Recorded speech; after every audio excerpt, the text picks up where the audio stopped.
முதல் வாசகம். ஏசாயா ஆகமம் அதிகாரம் 52 திருவசனம் 13 மற்றும் அதிகாரம் 53 திருவசனம் 12. இதோ என் ஊழியர் சிறப்படைவார், அவர் மேன்மைப்படுத்தப்பட்டு உயர்த்தப்பட்டு பெரிதும் மாற்றியுறுவார். அவரை கண்ட பலர் திகைப்புற்றனர். அவரது தோற்றம் பெரிதும் உருக்குலைந்ததால் மனித சாயலே அவருக்கு இல்லாதிருந்தது. மானிடரின் உருவமே அவருக்கு இல்லை. அவ்வாறே அவர் பல பிற இனத்தாரை அதிர்ச்சிக்குள்ளாக்குவார். அரசர்களும் அவரை முன்னிட்டு வாய்ப்பொத்தி நிற்பர். ஏனெனில் தங்களுக்கு சொல்லப்படாததை அவர்கள் காண்பர், தாங்கள் கேள்விப்படாததை அவர்கள் புரிந்து கொள்வர். ஆதலால் நான் அவருக்கு மதிப்பு மிக்கவரிடையே சிறப்பளிப்பேன். அவரும் வலியவரோடு கொள்ளை பொருளை பங்கிடுவார். ஏனெனில் அவர் தம்மையே சாவுக்கு கையளித்தார். கொடியவருள் ஒருவராக கருதப்பட்டார். ஆயினும் பலரின் பாவத்தை சுமந்தார். கொடியோருக்காக பரிந்து பேசினார். இது ஆண்டவரின் நல்வாக்கு. இறைவா, உமக்கு நன்றி. இரண்டாம் வாசகம். எபிரேயருக்கு எழுதிய திருமுகம் அதிகாரம் 4 திருவசனங்கள் 14 முதல் 16 மற்றும் அதிகாரம் 5 திருவசனங்கள் 7 முதல் 9 வரை. எனவே வானங்களை கடந்து சென்ற இறைமகனாகிய இயேசுவை நாம் தனிப்பெரும் தலைமை குருவாக கொண்டுள்ளதால் நாம் அறிக்கையிடுவதை விடாது பற்றி கொள்வோமாக. ஏனெனில் நம் தலைமை குரு நம்முடைய வலுவின்மையை கண்டு இரக்கம் காட்ட இயலாதவர் அல்ல. மாறாக எல்லா வகையிலும் நம்மை போல சோதிக்கப்பட்டவர், எனினும் பாவம் செய்யாதவர். எனவே நாம் இரக்கத்தை பெறவும் ஏற்ற வேளையில் உதவக்கூடிய அருளை கண்டடையவும் அருள் நிறைந்த இறை அரியணையை துணிவுடன் அணுகி செல்வோமாக. அவர் இவ்வுலகில் வாழ்ந்த காலத்தில் தம்மை சாவிலிருந்து காப்பாற்ற வல்லவரை நோக்கி உரத்த குரல் எழுப்பி கண்ணீர் சிந்தி மன்றாடி வேண்டினார். அவர் கொண்டிருந்த இறைப்பற்று கலந்த அச்சத்தை முன்னிட்டு கடவுள் அவருக்கு செவிசாய்த்தார். அவர் இறைமகனாயிருந்தும் துன்பங்கள் வழியே கீழ்ப்படிதலை கற்றுக்கொண்டார்.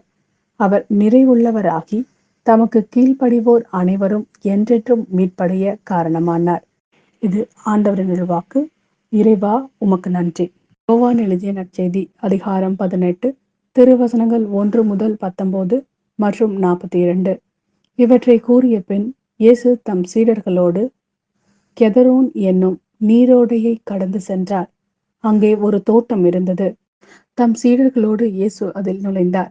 அவரை காட்டிக் கொடுத்த யூதாசுக்கு அந்த இடம் தெரியும். ஏனெனில் இயேசுவும் அவருடைய சீடர்களும் அடிக்கடி அங்கு கூடுவர். படைப்பிரிவினரையும் தலைமை குருக்களும் பரிசேயரும் அனுப்பிய காவலர்களையும் கூட்டிக் கொண்டு யூதாசு விளக்குகளோடும் பந்தங்களோடும் படைக்கலன்களோடும் அங்கே வந்தான். தமக்கு நிகழப் போகிற அனைத்தையும் இயேசு அறிந்து அவர்கள் முன் சென்று, யாரை தேடுகிறீர்கள் என்று கேட்டார். அவர்கள் மறுமொழியாக, நாசரேத் இயேசுவை தேடுகிறோம் என்றார்கள். இயேசு, நான் தான் என்றார். அவரை காட்டிக் கொடுத்த யூதாசும் அவர்களோடு நின்று கொண்டிருந்தான். நான் தான் என்று இயேசு அவர்களிடம் சொன்னதும் அவர்கள் பின்வாங்கி தரையில் விழுந்தார்கள். யாரை தேடுகிறீர்கள் என்று இயேசு மீண்டும் அவர்களிடம் கேட்டார். அவர்கள் நாசரேத் இயேசுவை தேடுகிறோம் என்றார்கள். இயேசு அவர்களை பார்த்து, நான் தான் என்று உங்களிடம் சொன்னேனே, நீங்கள் என்னை தேடுகிறீர்கள் என்றால் இவர்களை போக விடுங்கள் என்றார். நீர் என்னிடம் ஒப்படைத்தவர்களுள் எவரையும் நான் இழந்து விடவில்லை என்று அவரே கூறியிருந்தது இவ்வாறு நிறைவேறியது. சீமோன் பேதுருவிடம் ஒரு வாள் இருந்தது. அவர் அதை உருவி தலைமை குருவின் பணியாளரை தாக்கி அவரது வலக்காதை வெட்டினார். அப்பணியாளரின் பெயர் மால்கு. இயேசு பேதுருவிடம், வாளை உறையில் போடு. தந்தை எனக்கு அளித்த துன்ப கிண்ணத்திலிருந்து நான் குடிக்காமல் இருப்பேனோ என்றார். படைப்பிரிவினரும் ஆயிரத்தவர் தலைவரும் யூதர்களின் காவலர்களும் இயேசுவை பிடித்து கட்டி முதலில் அவரை அன்னாவிடம் கொண்டு சென்றார்கள். ஏனெனில் அந்த ஆண்டில் தலைமை குருவாய் இருந்த கயபாவுக்கு அவர் மாமனார். இந்த கயபாதான் மக்களுக்காக ஒருவர் மட்டும் இறப்பது நல்லது என்று யூதர்களுக்கு ஆலோசனை கூறியவர். சீமோன் பேதுருவும் மற்றொரு சீடரும் இயேசுவை பின்தொடர்ந்து வந்தனர். அந்த சீடர் தலைமை குருவுக்கு அறிமுகமானவர்.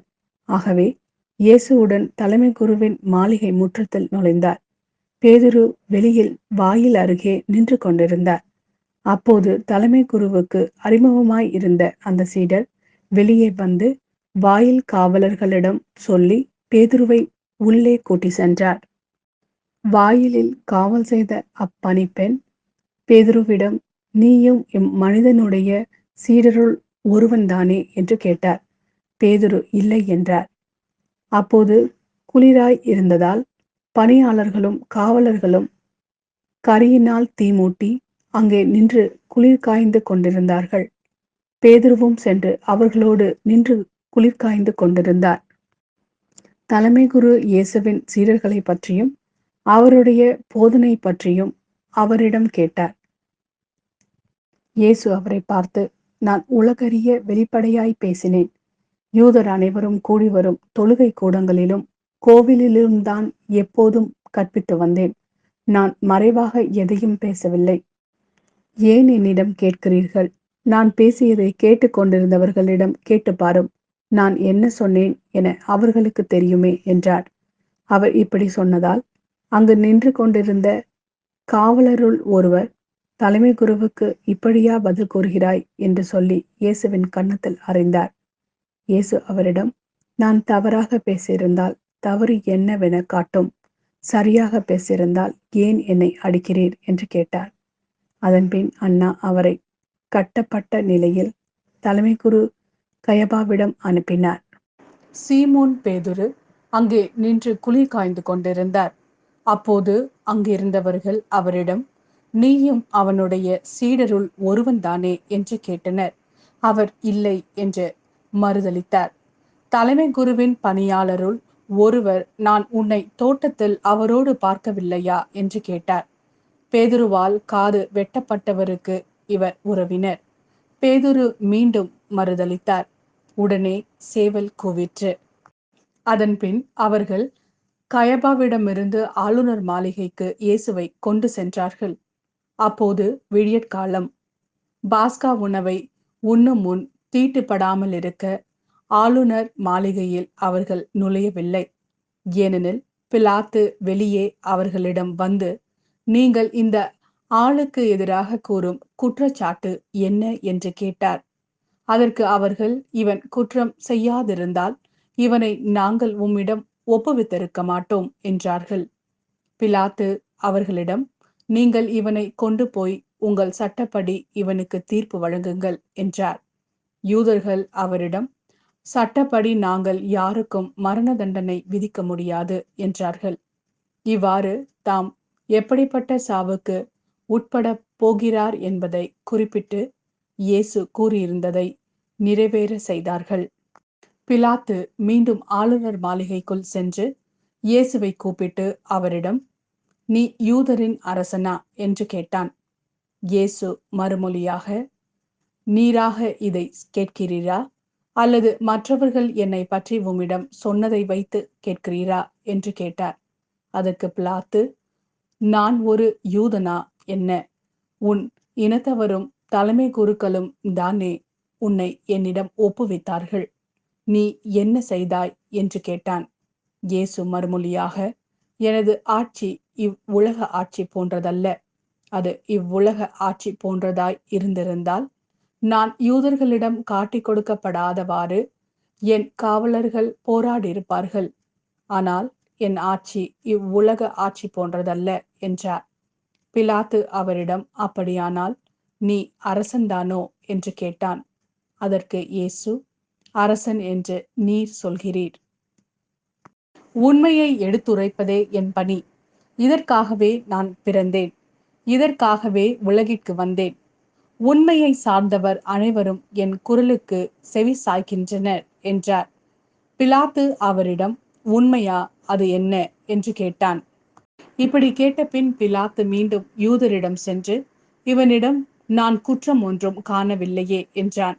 மேலும் பாஸ்கா விழாவின் போது உங்கள் விருப்பப்படி ஒரு கைதியை விடுதலை செய்யும் வழக்கம் உண்டே. யூதரின் அரசனாகிய இவனை நான் விடுதலை செய்யட்டுமா?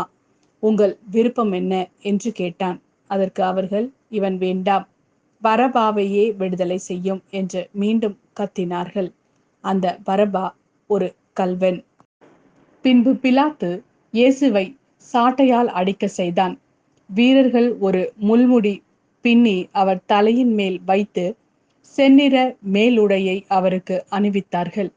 அவரிடம் வந்து, யூதரின் அரசே வாழ்க என்று சொல்லி அவருடைய கன்னத்தில் அறைந்தார்கள்.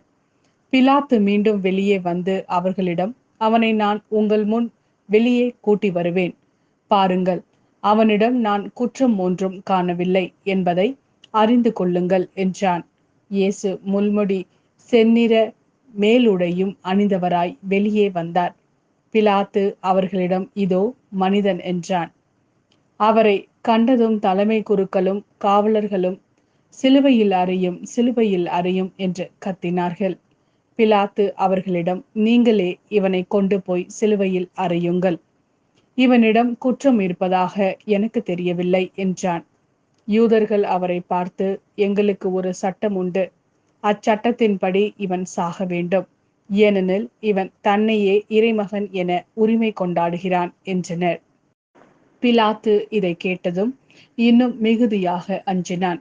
அவன் மீண்டும் ஆளுநர் மாளிகைக்கு சென்று இயேசுவிடம், நீ எங்கிருந்து வந்தவன் என்று கேட்டான். ஆனால் இயேசு அவனுக்கு பதில் கூறவில்லை. அப்போது பிலாத்து, என்னோடு பேச மாட்டாயா? உன்னை விடுதலை செய்யவும் எனக்கு அதிகாரம் உண்டு, உன்னை சிலுவையில் அறையவும் எனக்கு அதிகாரம் உண்டு என்பது உனக்கு தெரியாதா என்றான். இயேசு மறுமொழியாக, மேலிருந்து அருளப்படாவிடில் உமக்கு என் மேல் எந்த அதிகாரமும் இராது. எனவே என்னை உம்மிடம் ஒப்புவித்தவன்தான் பெரும் பாவம் செய்தவன் என்றார்.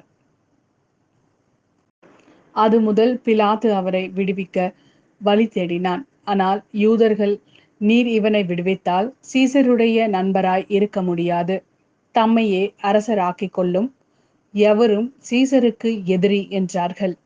இவ்வார்த்தைகளை கேட்டதும் பிலாத்து இயேசுவை வெளியே கூட்டி வந்தான். கல்தலம் என்னும் இடத்தில் இருந்த நடுவர் இருக்கை மீது அமர்ந்தான். அந்த இடத்திற்கு எபிரேய மொழியில் கபதா என்பது பெயர். அன்று பாஸ்கா விழாவுக்கு ஏற்பாடு செய்யும் நாள், ஏறக்குறைய நட்பகல் வேளை. பிலாத்து யூதர்களிடம், இதோ உங்கள் அரசன் என்றான். அவர்கள், ஒலிக ஒலிக, அவனை சிலுவையில் அறையும் என்று கத்தினார்கள். பிலாத்து அவர்களிடம், உங்கள் அரசனை நான் சிலுவையில் அறைய வேண்டும் என்கிறீர்களா என்று கேட்டான். அதற்கு தலைமை குருக்கள், எங்களுக்கு சீசரை தவிர வேறு அரசர் இல்லை என்றார்கள். அப்போது பிலாத்து அவரை சிலுவையில் அறையுமாறு அவர்களிடம் ஒப்புவித்தான். அவர்கள் இயேசுவை தம் பொறுப்பில் ஏற்றுக்கொண்டார்கள். இயேசு சிலுவையை தாமே சுமந்து கொண்டு மண்டையோட்டு இடம் என்னும் இடத்திற்கு சென்றார். அதற்கு எபிரேய மொழியில் கொல்கோதா என்பது பெயர். அங்கே அவர்கள் இயேசுவையும் அவரோடு வேறு இருவரையும் சிலுவையில் அறைந்தார்கள். இவ்விருவரையும் இரு பக்கங்களிலும் இயேசுவை நடுவிலுமாக அறைந்தார்கள். பிலாத்து குற்ற அறிக்கை ஒன்று எழுதி அதை சிலுவையின் மீது வைத்தான். அதில் நாசரேத் இயேசு யூதர்களின் அரசன் என்று எழுதியிருந்தது. இயேசு சிலுவையில் அறையப்பட்ட இடம் நகரத்திற்கு அருகில் இருந்ததால் யூதருள் பலர் இந்த குற்ற அறிக்கையை வாசித்தனர். அது எபிரேயம், லத்தீன், கிரேக்கம் ஆகிய மொழிகளில் எழுதப்பட்டிருந்தது. யூதரின் தலைமை குருக்கள் பிலாத்திடம், யூதரின் அரசன் என்று எழுத வேண்டாம், மாறாக யூதரின் அரசன் நான் என்று அவனே சொல்லிக் கொண்டதாக எழுதும் என்று கேட்டுக்கொண்டார்கள். பிலாத்து அவர்களை பார்த்து, நான் எழுதியதே என்றான். இயேசுவை சிலுவையில் அறைந்த பின் படைவீரர் அவருடைய மேலுடைகளை 4 பாகமாக பிரித்து ஆளுக்கு ஒரு பாகம் எடுத்துக்கொண்டார்கள். அங்கியையும் அவர்களே எடுத்துக்கொண்டார்கள். அந்த அங்கி மேலிருந்து கீழ்வரை தையலே இல்லாமல் நெய்யப்பட்டிருந்தது. எனவே அவர்கள் ஒருவரை ஒருவர் நோக்கி, அதை கிழிக்க வேண்டாம், அது யாருக்கு கிடைக்கும் என்று பார்க்க சீட்டு குலுக்கி போடுவோம் என்றார்கள். என் ஆடைகளை தங்களுக்குள் பகிர்ந்து என் உடை மீது சீட்டு போட்டார்கள் என்னும் மறைநூல் வாக்கு இவ்வாறு நிறைவேறியது. சிலுவை அருகில் இயேசுவின் தாய், தாயின் சகோதரியும் குளோபாவின் மனைவியுமான மரியாவும் மகதலா மரியாவும் நின்று கொண்டிருந்தனர்.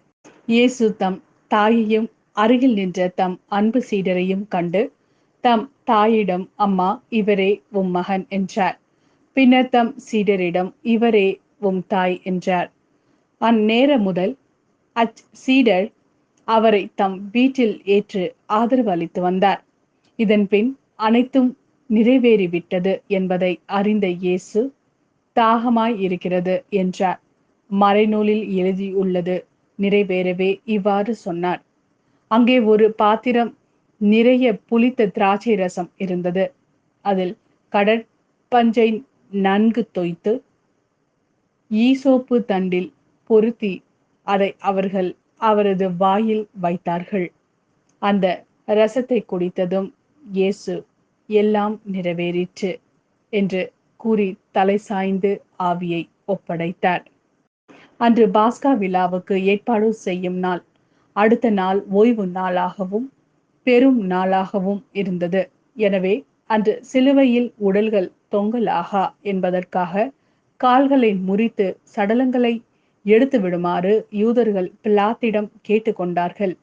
ஆகவே படைவீரர் வந்து இயேசுவோடு சிலுவையில் அறையப்பட்டிருந்தவருள் ஒருவனுடைய கால்களை முதலில் முறித்தார்கள். பின்னர் மற்றவனுடைய கால்களையும் முறித்தார்கள். பின்பு அவர்கள் இயேசுவிடம் வந்தார்கள். அவர் ஏற்கனவே இறந்து போயிருந்ததைக் கண்டு அவருடைய கால்களை முறிக்கவில்லை. ஆனால் படைவீரருள் ஒருவர் இயேசுவின் விலாவை ஈட்டியால் குத்தினார். உடனே இரத்தமும் தண்ணீரும் வடிந்தன. இதை நேரில் கண்டவரே இதற்கு சாட்சி. அவரது சான்று உண்மையானதே. அவர் உண்மையையே கூறுகிறார் என்பது அவருக்கு தெரியும். நீங்களும் நம்ப வேண்டும் என்பதற்காகவே அவர் இதை கூறுகிறார். எந்த எலும்பும் முறிப்படாது என்னும் மறைநூல் வாக்கு இவ்வாறு நிறைவேறியது. மேலும் தாங்கள் ஊடுருவ குத்தியவரை உற்று நோக்குவார்கள் என்றும் மறைநூல் கூறுகிறது. அரிமத்தியா ஊரை சார்ந்த யோசேப்பு என்பவர் இயேசுவின் சீடருள் ஒருவர். யூதருக்கு அஞ்சியதால் தம்மை சீடர் என்று வெளிப்படையாக காட்டிக்கொள்ளாதவர். அவர் இயேசுவின் உடலை எடுத்து கொண்டு போக பிலாத்திடம் அனுமதி கேட்டார். பிலாத்தும் அனுமதி கொடுத்தான். யோசேப்பு வந்து இயேசுவின் சடலத்தை எடுத்து கொண்டு போனார். முன்பு ஒரு முறை இரவில் இயேசுவிடம் வந்த நிக்கதேம் என்பவரும் அங்கு வந்து சேர்ந்தார்.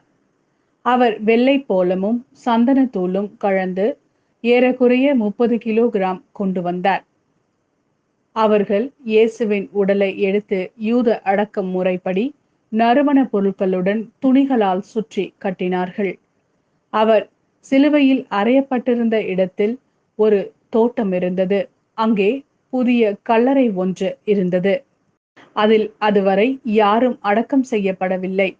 அன்று பாஸ்கா விழாவுக்கு ஆயத்த நாளாய் இருந்ததாலும் அக்கல்லறை அருகில் இருந்ததாலும் அவர்கள் இயேசுவை அதில் அடக்கம் செய்தார்கள்.